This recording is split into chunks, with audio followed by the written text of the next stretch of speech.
कर्ण का विजय धनुष अर्जुन के गांडीव से श्रेष्ठ था।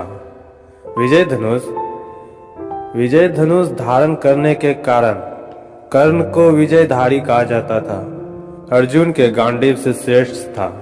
अर्जुन के धनुष से इसलिए श्रेष्ठ था क्योंकि जब वे तीर चलाते थे और उनका तीर अर्जुन के रथ पर लग जाता था तो रथ पीछे कुछ दूर तक खिसक जाता था।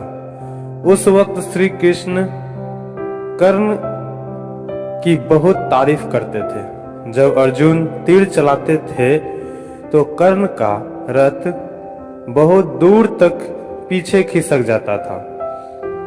अर्जुन ने श्री कृष्ण से पूछा कि मेरे तीर से कर्ण का रथ बहुत दूर तक चला जाता है, जबकि उसके तीर से मेरा कुछ कदम ही रथ जाता है पीछे, फिर भी आप मेरा नहीं उस कर्ण का क्यों तारीफ करते हैं?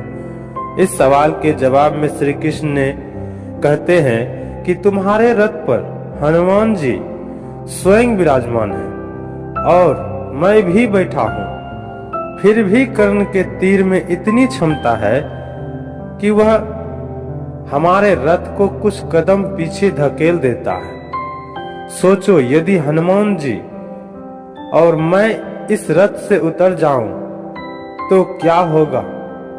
अर्जुन उनकी बात समझ जाता है। कृष्ण ने यह भी कहा कि जब तक कर्ण के हाथों में उनका विजय धनुष है तब तक तीनों लोकों के योद्धा एक साथ मिलकर भी कर्ण को नहीं हरा सकते हैं। कर्ण को महाभारत में तब तक नहीं मारा जा सकता था जब तक उसके हाथों में वह धनुष था।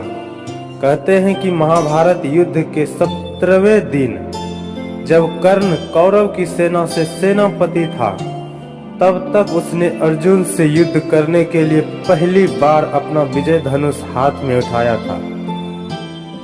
कर्ण और अर्जुन का भयानक युद्ध हुआ, लेकिन युद्ध का परिणाम नहीं निकल रहा था, बल्कि अर्जुन के सारे प्रयास विफल हो जाते थे।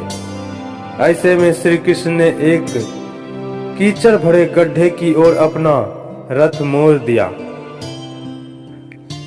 कर्ण के सारथी शल्य ने भी अपना रथ उस रथ के पीछे पीछे चला दिया। कर्ण के रथी को वह कीचड़ का गड्ढा नहीं दिखाई दिया और उसका रथ उस गड्ढे में फंस गया।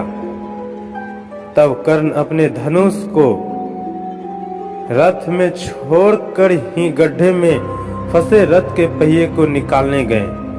बस यही वक्त था जबकि श्री कृष्ण के कहने पर अर्जुन ने निहत्थे कर्ण पर तीर चलाया था।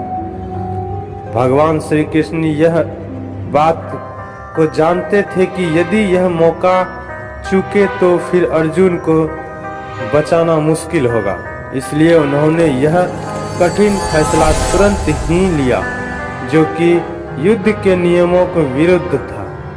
वैसे भी सबसे पहले तो युद्ध के नियम कौरवों ने ही तोड़ा था, निहत्थे अभिमन्यु को मारकर। अगर यह जानकारी आपको अच्छी लगी तो जरूर शेयर करें, कमेंट करें, सब्सक्राइब भी करें। धन्यवाद।